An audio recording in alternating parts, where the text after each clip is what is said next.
Howdy friends, welcome back to my kitchen for another 5-minute herbalism episode.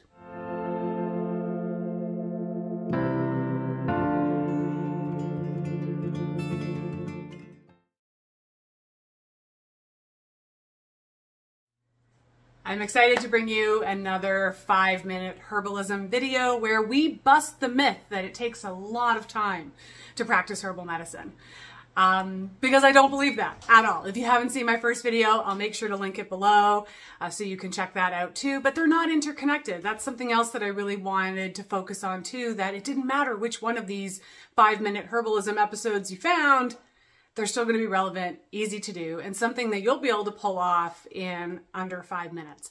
So what are we doing today? Today we're going to be making a red raspberry leaf nourishing herbal infusion. The word infusion is just herbal speak for tea, by the way. So if you ever see that word, tea, infusion, essentially the same thing. But a nourishing herbal infusion is a little bit different. The main goal when we make this type of herbal infusion is that we are trying to extract a lot of the nutrient and mineral content from the plant material we're using. This means that not all herbs are appropriate for making nourishing herbal infusions. In fact, some of them are quite disgusting. And so there's a fairly short list of plants that you would want to play with. And I'm going to post an old blog post that I have in the description below so you can check that out. But it's herbs like oat straw, red raspberry leaf, nettles, red clover, and like maybe a few others. But because of the really long steeping times, and that's the biggest difference, you're going to be steeping this for at least 12 hours. And so because of that, there's a lot of plants, like say things like peppermint or yarrow, which might be just fine in a regular cup of tea, are going to be rather unpalatable, bitter, and quite disgusting if you use this method. So remember, we're only picking certain plants for this type of herbal preparation. Red raspberry leaf is quite well known for being an amazing female reproductive herb. It's what we call a tonic, which means it's more gentle in its actions. It's not forceful in the body, pushing the body in one direction or another. And it has actions both as a uterine tonic and an emmenagogue tonic. What does that mean? A uterine is a plant that acts directly on the muscle, so in this case, the uterus, and an emmenagogue is a herb that has actions on the hormones of the female reproductive system. So again, I really want to remind you that this is a tonic plant, very gentle in its actions, very, very safe. Of course, if you are pregnant, nursing, on medications of any kind, please work with your healthcare practitioner of choice to make sure that this is the right herbal preparation for you. Now, why do we want to play with red raspberry leaf in terms of nourishing herbal infusions? It's really high in a couple of the B vitamins, B2 and B3. It's really high in vitamin C and vitamin E.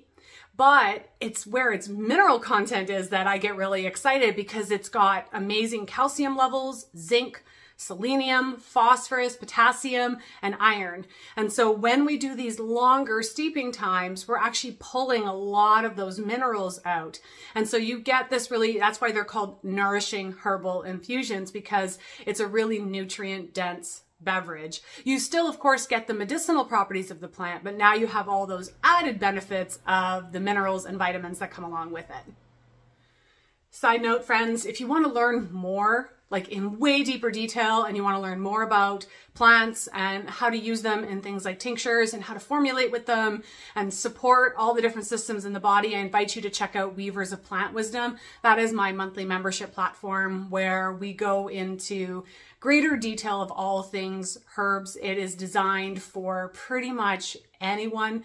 The information is really accessible and easy to understand. It's been operating now for almost 2 years, actually a little over 2 years, I think. And so the library is really robust. You get access to a lot of information when you sign up. So if you want to learn more, check out the description below. Okay, you do not need a lot of materials to make your nourishing herbal infusion. I like to use mason jars. So this is a 1 liter mason jar, or I think it's called a quart. in the United States. Let me know in the comments if I got that wrong. So I like to use mason jars. You don't have to make one this big. It'll keep in the fridge for up to 2 to 3 days. So you want to make sure that whatever amount you're making, you're going to drink within that period of time. I can usually drink an entire liter in a day, no problem. I like to have a knife, and if you're watching, I'm going to record, of course, me making this. The knife is actually to absorb heat. When you're pouring your water into your jar, you're going to need good quality water, boiled water, and of course you're going to need dried red raspberry leaf. If you don't know where to buy that, I will include some links in the description below. Okay, when you make your Nourishing Herbal Infusions, you're actually going to use a lot higher quantities of herb material as well if you compare it to making a tea. So you're going to fill your jar at least a quarter to a third of the way full. It's going to seem like a lot, but again, the end goal is to pull out a lot of those minerals and nutrient content. After I've filled my jar, I usually place my knife in at that point, and then I bring my water to just below a rolling boil. You know, if it gets to a boil, don't worry about it. Just take the lid off your kettle and give it a minute to cool down. And then all you're going to do is pour water over top of your Nourishing Herbal Infusion and give it a good stir. And then you're going to let it sit. I like to drape like a cloth over top of it. You can use a plate as well, just to prevent things, because you're going to have this sitting on your counter for at least 12 hours. And so just to prevent like any dust or anything from falling in there. And when you're done, you're just going to strain out your herb material and you'll have a beautiful, delicious beverage to enjoy afterwards. So that's it. How simple was that? If you really liked this, I encourage you to grab my new free ebook, starting with Herbalism Basics. It is not only beautiful, but it's got a lot of really great information. If you are brand new to this and you want to dive in a bit deeper, I encourage you to grab that free resource. A lot of people ask, you know, how can I enjoy my Nourishing Herbal Infusions? Room temperature? Absolutely. Cold? Absolutely. You can reheat it if you want a hotter beverage.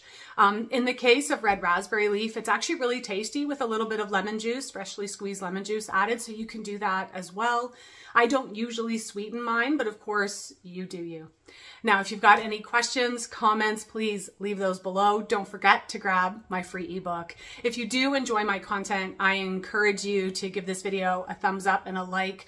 What that does is it helps YouTube's algorithm to share my content with other people who are interested in similar things that you are. So it's a really great way to support smaller channels like me and have us get out into the world and get to know more people like you. I also encourage you to subscribe. I try to do a video about once a week or so, so that way you'll get notifications whenever I create more content for you.